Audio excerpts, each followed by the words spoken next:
क्या हाल चाल? बढ़िया एकदम। तो इलेक्ट्रोमैग्नेटिक इंडक्शन का लेक्चर नंबर 8 और आज हम पढ़ने जा रहे हैं म्यूचुअल इंडक्टेंस। तो इसके पहले आपने पढ़ा सेल्फ इंडक्टेंस, अब हम देखने जा रहे हैं म्यूचुअल इंडक्टेंस। एक छोटा सा टॉपिक है, आसान सा टॉपिक है, इसको पढ़ के आप समझ लेते हैं। तो चलिए स्टार्ट करते हैं। कॉपी और पेन निकाल लीजिए। मेरा नाम है अलक पांडे, हमारा आपका खूबसूरत सा चैनल फिजिक्स वाला। तो चलिए हेडिंग लगाइए, म्यूचुअल इंडक्टेंस। Mutual inductance. तो इसके पहले आपने टॉपिक पढ़ा था सेल्फ इंडक्टेंस, है ना? सेल्फ इंडक्टेंस, इसका जरा रिकैप देख लो थोड़ा सा। सेल्फ इंडक्टेंस का रिकैप अब तक आपने देखा। अगर किसी को सेल्फ इंडक्टेंस पढ़ना है तो इलेक्ट्रोमैग्नेटिक इंडक्शन लेक्चर 06 यूट्यूब पे सर्च करिएगा, साथ में फिजिक्स वाला लगा दीजिएगा तो आपको मिल जाएगा। सेल्फ इंडक्टेंस में आपने पढ़ा था कि मान लो यहाँ पे एक कॉइल है, इस कॉइल में कोई करंट आई जा रहा और आई समय के साथ इंक्रीज कर रहा। अगर ये करंट समय के साथ इंक्रीज करेगा तो इस कॉइल में एक करंट पैदा होगा, इंड्यूस्ड करंट, और वो इंड्यूस्ड करंट यहां जो भी चेंज हो रहा है, वो इंड्यूस्ड करंट यहां जो भी चेंज हो रहा है उसको अपोज करेगा। अभी चेंज क्या है? करंट इंक्रीज हो रहा, तो इसको वो डिक्रीज करना चाहेगा, यानी इंड्यूस्ड करंट इस डायरेक्शन में आपको मिलेगा। ये आपने देखा था। और अगर इसी का हम उल्टा केस ले लें, क्या कि यहाँ पे जो करंट आ रहा है वो समय के साथ डिक्रीज कर रहा है, तब भी यहाँ पे एक इंड्यूस्ड करंट आएगा। करंट इंक्रीजिंग हो, डिक्रीजिंग हो, इंक्रीज के बाद डिक्रीज हो, चेंज होना चाहिए। अगर ये करंट चेंज होगा तो इसी कॉइल के अंदर एक इंड्यूस्ड करंट आएगा। यहाँ पे जो भी चेंज हो रहा है उसको वो अपोज करेगा। पूछेगा अभी चेंज क्या है? कहेगा हम डिक्रीज हो रहा है। कहता है चलो तुमको बढ़ा देते हैं। जो भी हो रहा है उसको अपोज। तो इस बार इंड्यूस्ड करंट इस तरफ, क्यों? क्योंकि ये करंट डिक्रीज हो रहा था, तो कहा चलो तुमको हम बढ़ा देते हैं तुम्हारे साथ। इससे पूछा तुम क्या हो रहा है? बोला हम इंक्रीज हो रहा है। कहा नहीं नहीं, हम नहीं होने देंगे तुम्हारे अगेंस्ट। इससे बोला तुम क्या हो रहा है? डिक्रीज। हम नहीं होने देंगे, हम तुम्हारे साथ। जो भी चेंज हो रहा है उसको अपोज करता था। अच्छा, इसको हम बोलते थे सेल्फ इंडक्शन, है ना? सेल्फ इंडक्टेंस या सेल्फ इंडक्शन, क्योंकि उसी कॉइल के अंदर करंट चेंज हुआ और उसी कॉइल के अंदर इंड्यूस्ड करंट बना। आज ऐसा नहीं होगा, आज म्यूचुअल इंडक्टेंस। आज दो कॉइल आएंगे खेल में। यहां सेल्फ इंडक्टेंस में क्या था? इसी कॉइल में करंट चेंज हुआ, इसी में इंड्यूस्ड करंट बन गया। आज ऐसा नहीं होगा। आज क्या होगा देखते हैं। आज क्या होगा देखते हैं। मान लो म्यूचुअल इंडक्टेंस, म्यूचुअल इंडक्टेंस। देखो आज क्या होगा। मान लो यहां पे एक कॉइल है, मान लो यहां पे एक कॉइल है,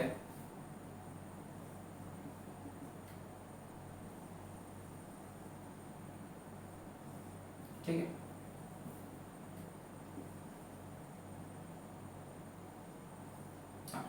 यहां पे एक कॉइल है, इसको बैटरी से कनेक्ट कर रखा है, यहाँ पे कोई करंट लगाया है और ये करंट हमने किसी तरह से वेरिएबल बना दिया, ये करंट चेंजिंग करंट।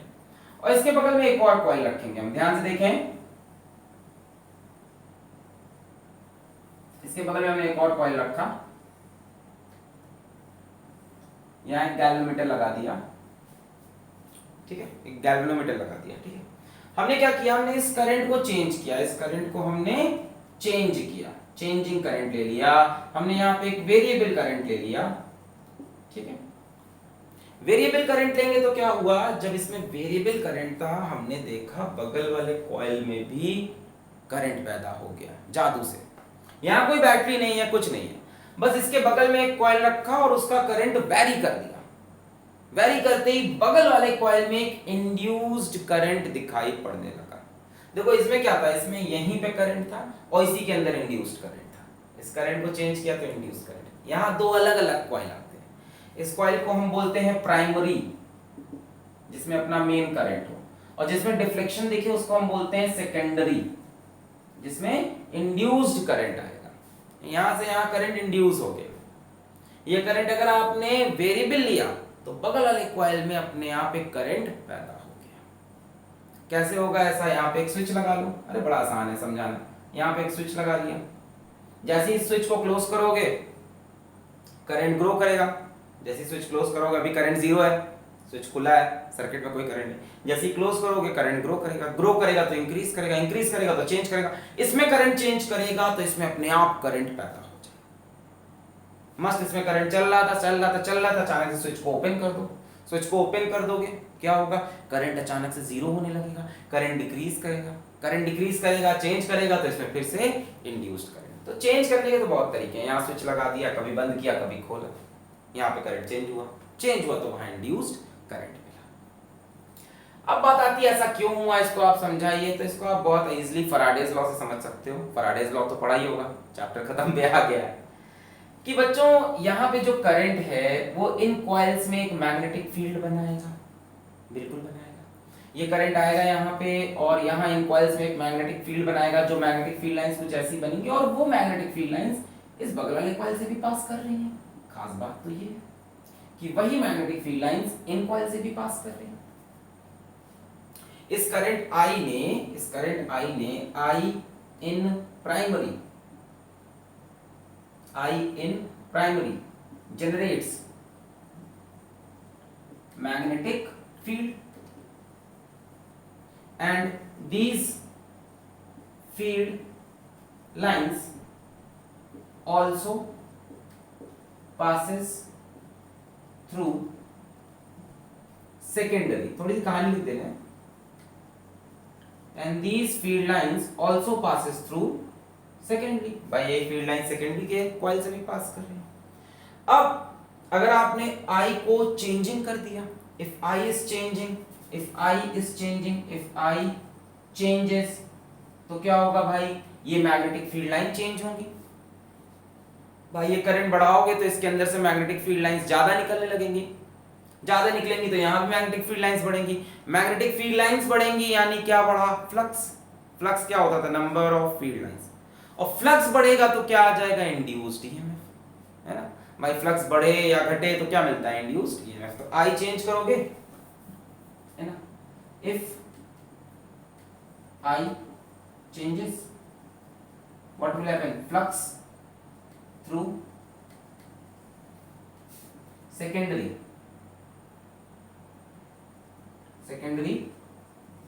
चेंजेस, और भैया फ्लक्स चेंज करेगा तो क्या मिल जाएगा, इंड्यूस्ड ईएमएफ। क्या यहाँ पे दिखाई पड़ रहा है व्हाइट बोर्ड, थोड़ा गंदा हो गया, माफी चाहेंगे, बट ये कहानी थी जो आप समझ सकते हो। दिखाई पड़ रहा है, जरा देखूं मैं, दिख तो रहा है पर बहुत ही गंदा, माफ करना मुझे बच्चों। मैंने क्या बोला कि यहाँ प्राइमरी में करंट को चेंज करो, प्राइमरी में करंट चेंज करोगे तो ये जो मैग्नेटिक फील्ड लाइंस है ये चेंज होंगी। भाई करंट की वजह से क्या बनती है, मैग्नेटिक फील्ड, है ना, सर्कुलर कॉइल में मैग्नेटिक फील्ड लाइंस ही तो बनती है। आप करंट बढ़ाओगे, मैग्नेटिक फील्ड का मैग्नीट्यूड बढ़ेगा, मैग्नेटिक फील्ड लाइंस ज्यादा हो जाएंगी, जितनी मैग्नेटिक फील्ड लाइंस यहाँ बढ़ेंगी उतनी यहाँ बढ़ेंगी, यानी यहाँ करंट बढ़ाने से यहाँ का फ्लक्स बढ़ेगा, मैग्नेटिक फील्ड लाइंस बढ़ेंगी तो फ्लक्स बढ़ेगा, और फ्लक्स बढ़ेगा तो इंड्यूस्ड ईएमएफ आएगा, इंड्यूस्ड ईएमएफ आएगा तो इंड्यूस्ड करंट आएगा, और ये कॉइल में भी करंट दिखने लगेगा और ये डिफ्लेक्ट होने लगेगा galvanometer due to induced current. Current को डिक्रीज कर दो, करंट डिक्रीज करोगे मैग्नेटिक फील्ड लाइन डिक्रीज होंगी तो फ्लक्स यहाँ से डिक्रीज होगा, तब भी इंड्यूस्ड ईएमएफ और तब भी इंड्यूस्ड करंट। तो ये फिनोमेना है म्यूचुअल इंडक्टेंस का। बोलो फील हुआ, दो कॉइल की जरूरत थी और यहाँ with in the same coil हो रहा था। नोट कर ले, छाप लिया, मिटा रहे, ओके ठीक है। तो आपको रीजन समझ में आ गया। चलिए एक बार फिर से रीजन समझाएंगे। एक काम करते हैं, थोड़ी सी कैलकुलेशन कर लेते हैं और उसी में आपको रीजन फिर से बताते हैं कि मान लो हमने यहां पे एक कॉइल लिया और इसके सामने एक कॉइल ले लिया, ऐसे दो कॉइल ले लिए, ठीक है। इस कॉइल में हमने करंट दौड़ा दिया I, इसको हम बोल देते हैं चलो प्राइमरी। करंट I दौड़ाओगे तो यहाँ भाई मैग्नेटिक फील्ड लाइंस बनने लगेंगी कि नहीं बनने लगेंगी, बिल्कुल बनेंगी। इसमें करंट I दौड़ाओगे, क्या दौड़ा है ऐसे, तो यहाँ से मैग्नेटिक फील्ड लाइंस बनेगी।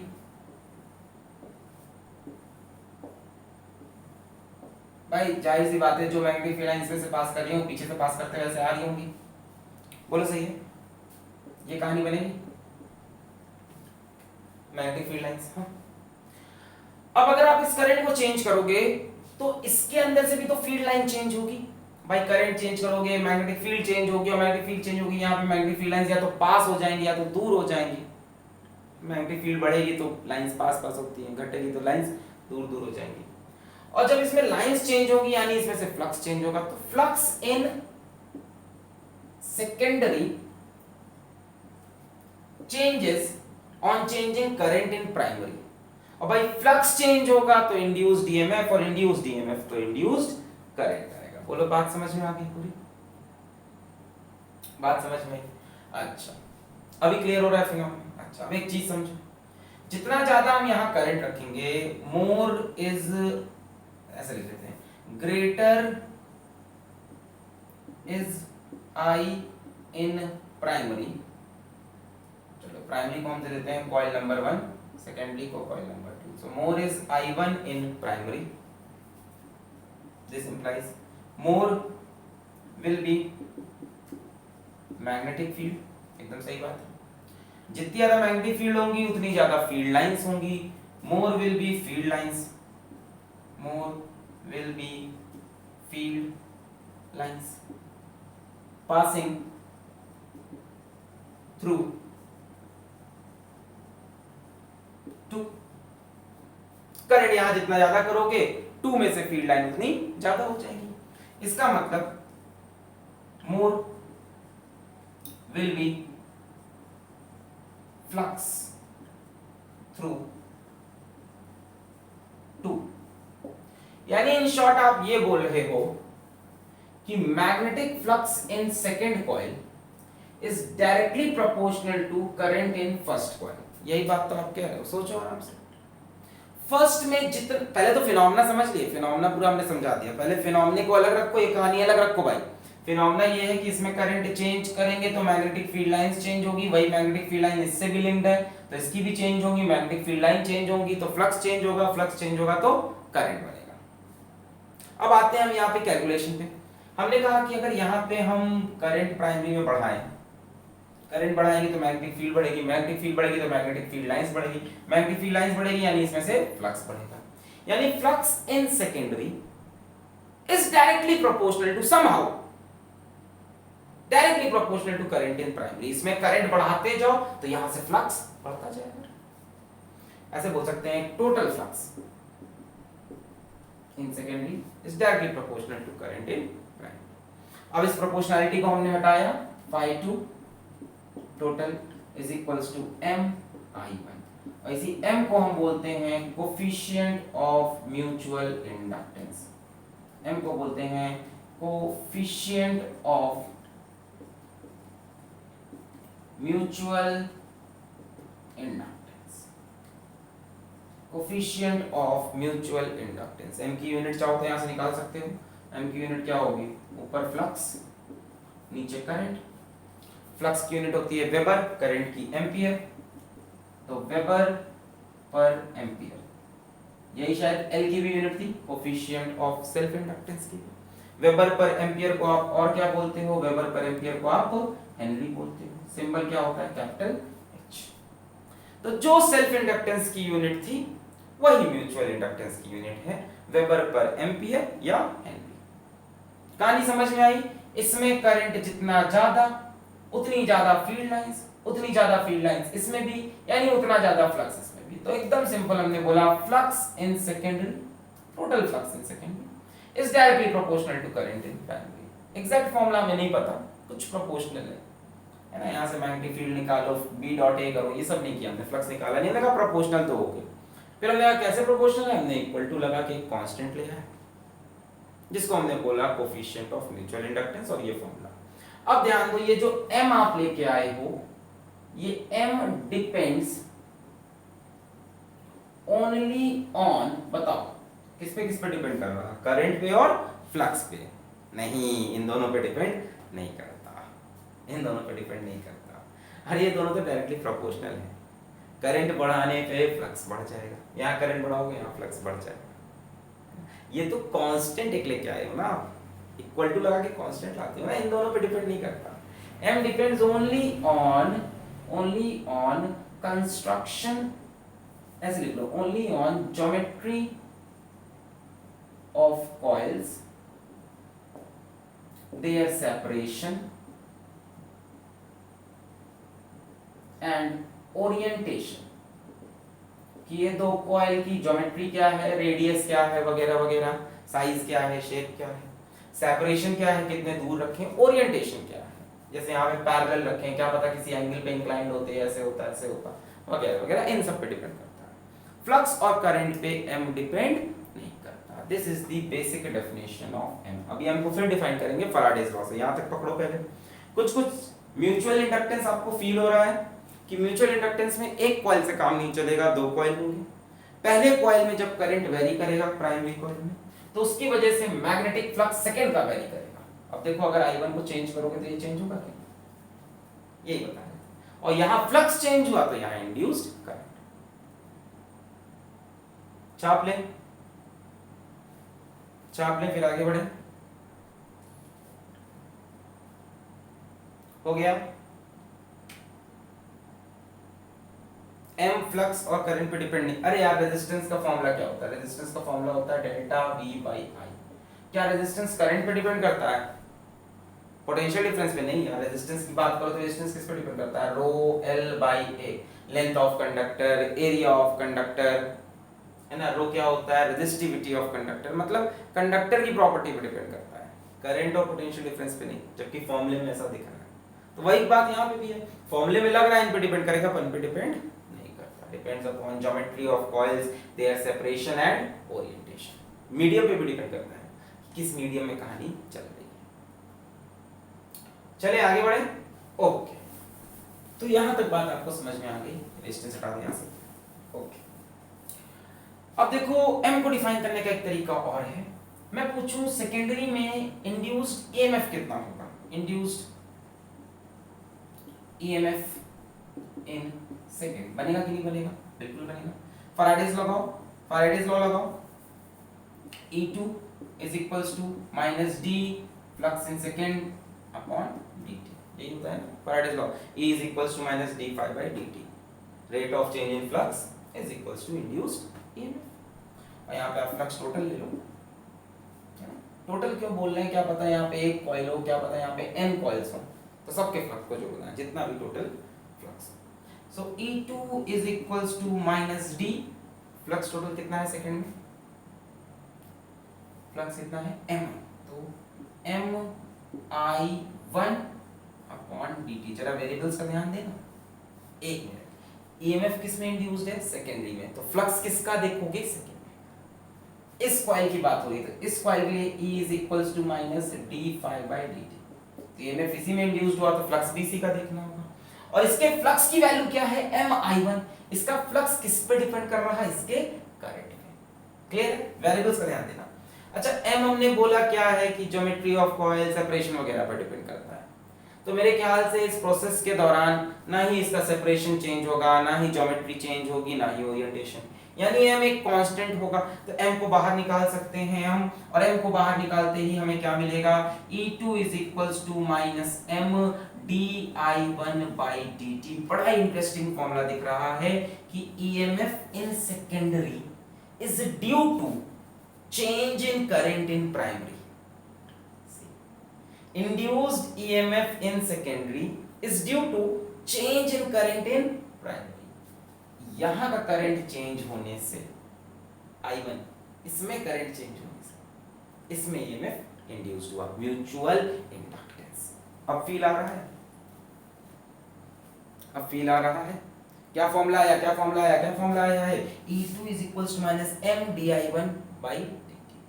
यानी सेकंड में जो EMF इंड्यूस्ड हुआ is due to rate of change of current in first. अगर यहां पे di1 by dt की वैल्यू जीरो कर दें, मतलब प्राइमरी में करंट कांस्टेंट हो जाए, चेंज ही ना हो, तो di1 by dt कितना हो जाएगा, जीरो। तो सेकेंडरी का EMF जीरो, यानी सेकेंडरी में EMF तभी आएगा जब प्राइमरी में करंट चेंज होगा। यहां से देखो हम ये लिख सकते हैं m is equals to E2 upon di by dt। Mod लगा दें, हमें तो m की वैल्यू चाहिए। m is equals to E2 upon di1 by dt बोल सकते हैं। भाई m तो एक हमारा कांस्टेंट है, तो कांस्टेंट की पॉजिटिव वैल्यू आएगी, हम इन दोनों को पॉजिटिव रख लेते हैं और वैल्यू निकालने की कोशिश करते हैं। m is equals to e2 upon di1 by dt। अब सुनो m को डिफाइन कैसे करते हैं। डिफाइन m, किसी ने हमसे कहा define coefficient of mutual inductance. ये सब हम सेल्फ इंडक्टेंस में बड़ा लंबा लंबा खींच के पढ़ाए थे, इसलिए यहाँ जल्दी जल्दी बता रहे हैं, है ना। वहां तो बहुत डिटेल में सब समझा रहे थे। हमसे किसने कहा define coefficient of mutual inductance, तो हमने कहा ठीक है, m is equals to e2 when di1 by dt is equals to 1 ampere per second। Coefficient of mutual inductance of two coils, हमेशा टू कॉइल्स का होगा, ये सिंगल का हो नहीं सकता।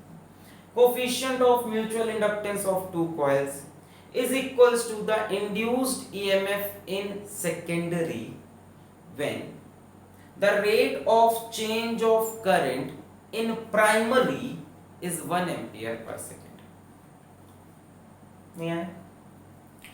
फिर से बोल रहे हैं, लिख लो। Coefficient of mutual inductance of two coils is equals to induced EMF in secondary when rate of change of current in primary is 1 ampere per second। Clear है? इसमें जब करंट का rate of change 1 ampere per second हो, इसका current 1 second में 1 ampere बढ़ रहा हो या 1 एम्पियर घट रहा हो, उस टाइम इसमें जो इंड्यूस्ड ईएमएफ आया, उसी इंड्यूस्ड ईएमएफ को हम m बोलते हैं, coefficient of mutual inductance.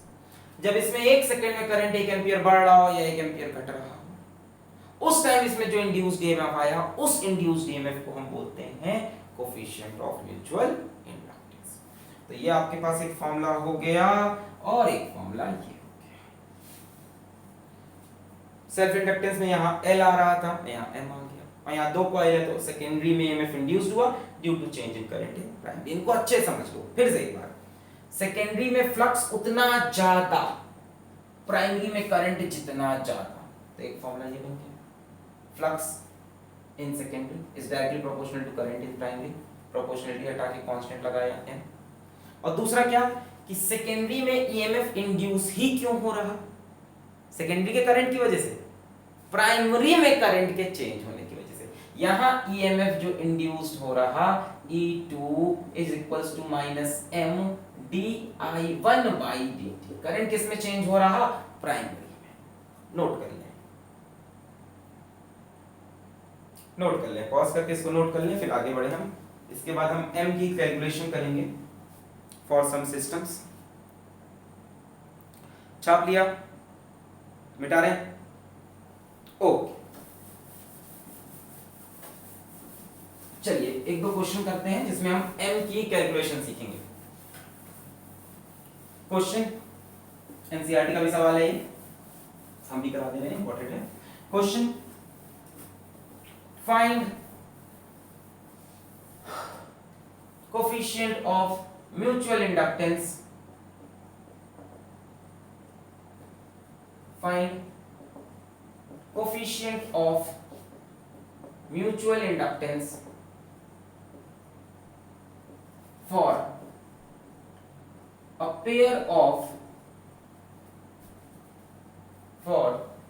pair of concentric coils as shown of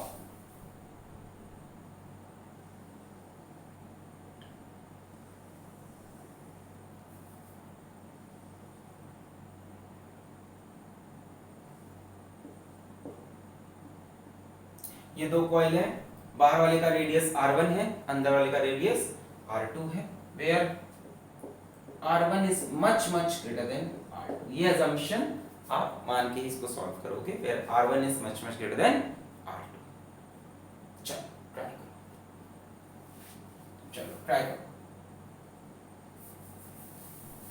बताएं कैसे होगा, एक सीख लो फिर अगला ट्राई करना चाहिए।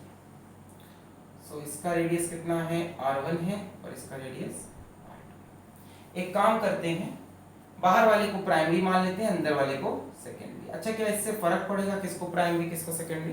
कोई फर्क नहीं पड़ता। एक चीज यहाँ पे नोट करके लिख लो, एक चीज नोट करके लिख लो, ऐसे लिखा होता है M12 is equals to M21, यानी M को किसी भी तरफ से निकालो वैल्यू सेम आएगी। समझ रहे हो बात? नहीं समझ? अगर हम सेकेंडरी में करंट चेंज करते हैं और प्राइमरी में EMF इंड्यूस होता है, तब भी जो M की वैल्यू होती है प्राइमरी के लिए सेम होती है। M किसी भी तरफ से निकालो सेम आएगा। मेरी बात समझ रहे हो कि इसमें करंट चेंज करे और इसमें EMF इंड्यूस्ड हो, तो उस इंड्यूस्ड EMF के लिए जो M की वैल्यू यूज करोगे, या इसमें करंट चेंज करे तो इसमें EMF इंड्यूस्ड हो, उस इंड्यूस्ड EMF के लिए जो M की वैल्यू यूज करोगे, बोथ विल बी सेम। चाहे प्राइमरी में करंट चेंज करके सेकेंडरी के EMF के लिए M निकालो, चाहे सेकेंडरी में करंट चेंज करके प्राइमरी के EMF के लिए M निकालो। तो एक काम करते हैं, इसको हम प्राइमरी मान लेते हैं फर्स्ट वाले और इसको सेकेंडरी, और इसमें करंट दौड़ा देते हैं। चलो I1 नाम का, इसमें I1 करंट हमने दौड़ा दिया। अब ये I1 करंट दौड़ाते ही क्या होगा, इसमें एक मैग्नेटिक फील्ड बनने लगेगी, ऐसे बनने लगेगी। सो ड्यू टू, ये हमने कुछ दौड़ाया, let us assume current I1 in first coil,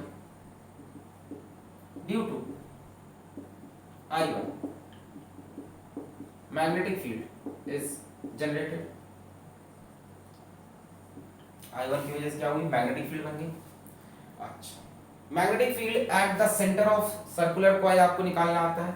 magnetic field at centre कितनी होती थी, mu not by 2 I by a होता था रेडियस। तो यहाँ पे करंट है तो आप लिखोगे म्यू नॉट बाई 2, करंट कितना है I1 और रेडियस कितना हो जाएगा R, mu naught by 2 I1 by R। ये मैग्नेटिक फील्ड कहाँ पे है, पूरे कॉइल में सेंटर में। अब सुनो, एक असम्पशन दिया है इन्होंने, R1 is much much greater than R2।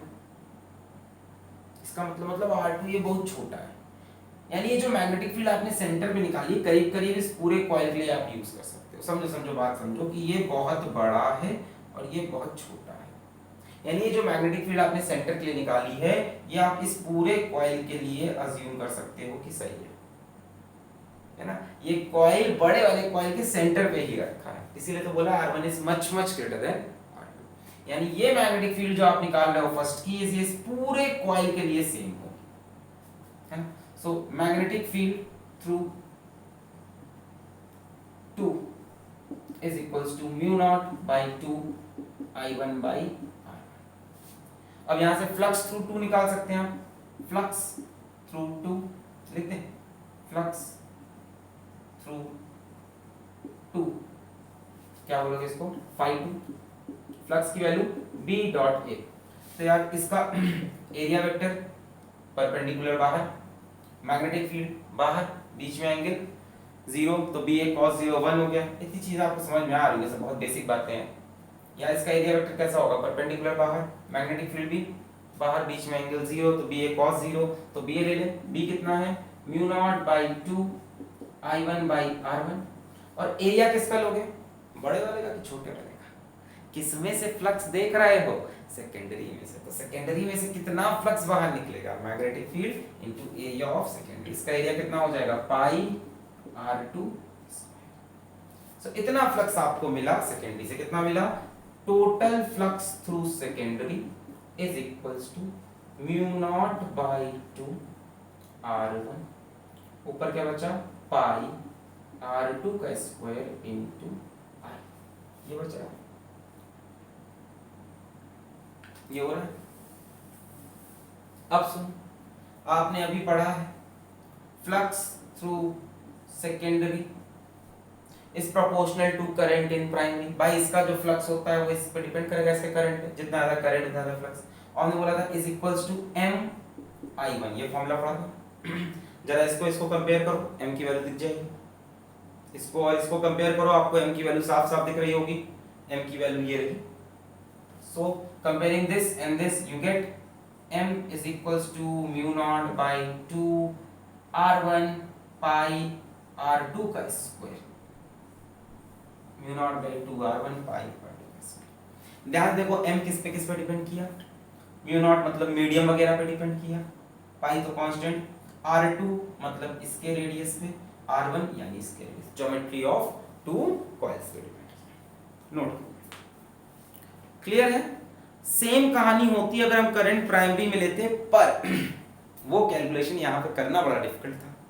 Primary में करंट लेते हैं तो मैग्नेटिक फील्ड उसकी वजह से यहाँ पे निकालना और इसमें से फिर फ्लक्स निकालना बहुत डिफिकल्ट है। सोचो इसी का उल्टा प्रोसेस सोचो कि यहाँ हम करंट मानते हैं I2, करने को आप किधर से भी करो आंसर सेम आना चाहिए, बट एक तरफ से आसान पड़ता है और उसी को हम यूज करेंगे। हमें पता है ना कि दोनों तरफ से हम सेम होता है, तो हम आसान तरीका ढूंढ लेंगे। यहाँ अगर आप करंट I2 मानते हो और इसकी वजह से मैग्नेटिक फील्ड, तो इतनी दूर यहाँ पूरी जगह मैग्नेटिक फील्ड एक तो वैरी करती है, फिर इसमें से फ्लक्स निकालना बड़ा मुश्किल हो जाता है। हाँ, इसके लिए हमने करंट लिया, हमें पता था इसके सेंटर में मैग्नेटिक फील्ड निकालना आता है, ये रहा, और ये कॉइल इतना छोटा है कि करीब करीब इसके सेंटर पे ही है, तो जितनी मैग्नेटिक फील्ड निकाली वो इसके लिए हम ट्रू मान सकते हैं, इसमें से फ्लक्स निकालना आसान हो गया। क्लियर है? ये रही एम की वैल्यू, एक तरफ से जाने का आसान ज्यादा पड़ता है। मिटाएं? चलिए अगला क्वेश्चन देखते हैं। Find the coefficient of self inductance. Next question, find the coefficient of self inductance for a pair of two long solenoids of equal length placed one inside another। अब आपको कोफिशिएंट ऑफ म्यूचुअल इंडक्टेंस निकालना है for a pair of two long solenoids of equal length placed one inside another. कुछ ऐसी कहानी होगी कि ये पहला सोलेनॉइड होगा और दूसरा सोलेनॉइड इसी के अंदर रखा है, बहुत दूर तक बना दिया, थोड़ी स्पेस कम कर। ये पहला सोलेनॉइड हुआ और दूसरा इसी के अंदर, बोलो सही, प्लेस्ड वन इनसाइड अनदर। दोनों की लेंथ सेम है, ऑफ इक्वल लेंथ, लेंथ ले लिया जाए, चलो सब देते हैं, सारे वेरिएबल देते हैं। दोनों की लेंथ सेम है, लेंथ दोनों की L मान लो। एक सोलेनॉइड इसके अंदर है, एक सोलेनॉइड बाहर रखा है। आपको इनका कोफिशिएंट ऑफ म्यूचुअल इंडक्टेंस निकालना है। और सुनो, बाहर वाले का रेडियस, बाहर वाले का रेडियस इसका, इसकी अगर बात करो तो इसकी लेंथ L है, इसका रेडियस ले लो आप R2 और इसमें number of turns per unit length ले लो N2। ठीक, या बंद कर लेते हैं। रेडियस ले लो R1 और number of turns per unit length N1। अंदर वाले की बात करें, अंदर वाले की भी लेंथ कितनी है L, रेडियस मान लो R2 और number of turns per unit length N2। भाई इन कॉइल्स का 3D में समझ रहे हो ना, एक ये सोलेनॉइड है बड़ा सा और एक उसके अंदर सोलेनॉइड रखा हुआ है। सोलेनॉइड तो आप समझ ही गए होंगे, चैप्टर आप काफी दिन से पढ़ रहे हो मैग्नेटिज्म।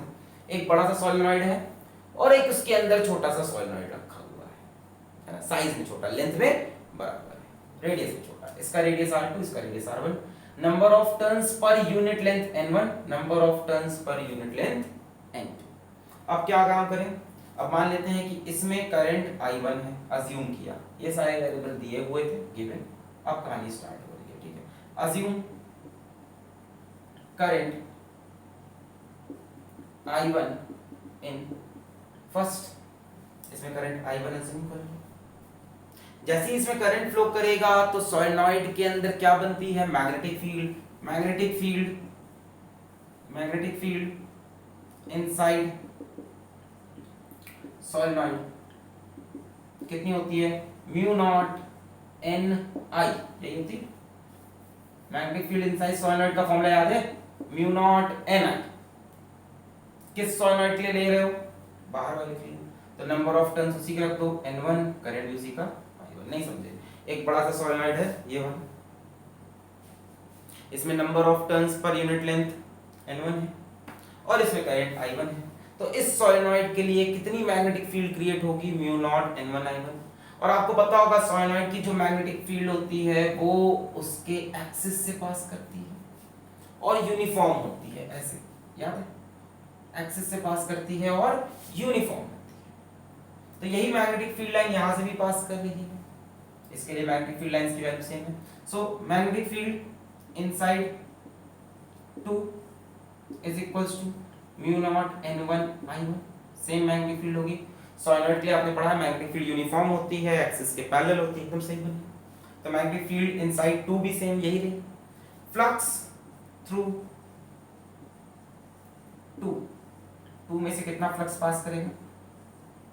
अब ये देखना पड़ेगा। इसके एक कॉइल से पहले फ्लक्स निकालो, फिर उसको मल्टीप्लाई करो टोटल नंबर ऑफ कॉइल से।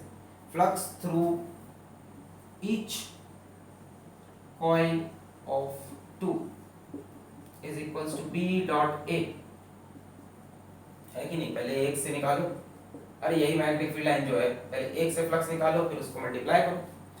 कहानी बहुत डिफिकल्ट हो रही है सर, नहीं समझ में आ रहा। एक बड़ा सॉलिनॉइड है, एक छोटा सॉलिनॉइड है, बड़े वाले की लेंथ L, छोटे वाले की लेंथ L, बड़े वाले का रेडियस R1, छोटे वाले का R2, बड़े वाले में number of turns per unit length N1, इसमें number of turns per unit length N2। अब हमने अज्यूम किया कि बड़े वाले में करंट I1 है, यही चीज अज्यूम की, बाकी सब गिवन है। हमने अज्यूम किया इसमें करंट I1 है, जैसे ही सॉलिनॉइड में करंट बहेगा तो एक मैग्नेटिक फील्ड बनेगी, और magnetic field lines parallel to the axis of solenoid inside the solenoid ऐसे होती हैं और यूनिफॉर्म होती हैं। हमने देख रखा भाई, अगर ये सॉलिनॉइड होता था तो मैग्नेटिक फील्ड लाइन ऐसे नहीं बनती थी, और वैल्यू कितनी होती थी? Mu not n। किस सॉलिनॉइड के लिए बन रही है? बाहर वाले के लिए, तो म्यू नॉट n1 I1।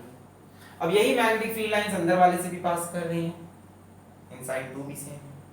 फिर हमने कहा फ्लक्स थ्रू 2 निकालना है, यही तो करना होता है ना, तभी तो m कंपेयर करेंगे। तो फ्लक्स थ्रू 2 निकालना था, हमने कहा पहले एक कॉइल के लिए तो फ्लक्स निकालो, तब टोटल निकालेंगे मल्टीप्लाई करके नंबर ऑफ टर्न्स। तो एक कॉइल के लिए होगा flux through each coil of 2 b dot a, magnetic field भी इधर, और ये कॉइल भी ऐसे बनाने, ऐसे ना कॉइल, तो एरिया वेक्टर भी इधर। ये छोटे वाले कॉइल भी तो ऐसे ऐसे ऐसे ऐसे ऐसे जलेबी जैसे, तो उनका एरिया वेक्टर भी इधर, मैग्नेटिक फील्ड भी इधर। एंगल कितना हुआ? 0, बी ए cos 0। बी की वैल्यू कितनी है? म्यू नॉट n1 I1, और इनका एरिया कितना हो जाएगा? पाई, रेडियस कितना है इनका? R2, पाई R2 स्क्वायर। अब हमसे कहा टोटल फ्लक्स बताओ, है ना? इसके बाद तो ये बात आएगी कि टोटल फ्लक्स बताओ भाई, इसको नीचे लिख लेते हैं, is equals to b dot a, b कितना है? म्यू नॉट n1 I1 और एरिया पाई R2। अब इसके बाद बात आएगी टोटल फ्लक्स निकालो भाई। So total flux through second, इसके एक कॉइल से फ्लक्स निकला है इतना, तो टोटल फ्लक्स होगा एक कॉइल का flux multiplied by total number of coils is equals to number of coils into flux through each coil. बोलो ऐसे ही निकलेगा टोटल फ्लक्स। एक कॉइल का फ्लक्स आपने निकाल लिया b डॉट a से, जो मैग्नेटिक फील्ड इसने बनाई वही इससे पास की b, इसका एरिया भी ऐसे b डॉट a से, ये एक कॉइल से। हमें टोटल फ्लक्स चाहिए पूरे सेकेंडरी से, इसको हमने सेकेंडरी बोल दिया पूरे सेकेंडरी से। तो हमने क्या कहा कि भाई नंबर ऑफ कॉइल्स गिन लो और उसको फ्लक्स थ्रू ईच कॉइल से मल्टीप्लाई कर दो। अब नंबर ऑफ कॉइल कैसे गिने? देखो ये क्या दिया है, number of turns per unit length दे रखा है, और लेंथ कितनी है? L। N क्या है? N2 क्या है? Number of turns per unit length, यानी total number of turns per unit length, ऐसे बोल सकते हैं। तो टोटल नंबर ऑफ टर्न्स कितने हो जाएंगे? N2 into L। अरे यूनिट लेंथ में कितने टर्न है? N2, तो टोटल लेंथ में कितने होंगे? N2 into L। अरे यूनिट लेंथ में किसी में टर्न मान लो N है, यूनिट लेंथ में टर्न n है, यानी 1 सेंटीमीटर में n टर्न है, 2 सेंटीमीटर पे 2n टर्न होंगे, 3 सेंटीमीटर पे 3n टर्न होंगे, l सेंटीमीटर पे ln। जितने टर्न्स हैं उतने ही तो कॉइल है, यानी टोटल नंबर ऑफ कॉइल्स कितने होंगे? n into l, n2 into l। तो नंबर ऑफ कॉइल्स आपको मिल गए, कितने हो जाएंगे? n2 into l multiplied by flux through each coil. Copy करें, mu not n1 I1 into pi R2 का square. So what you are getting, flux through flux total through second is equals to mu not n1 n2 pi r2 का square l into आई। अब इसको compare कर लो,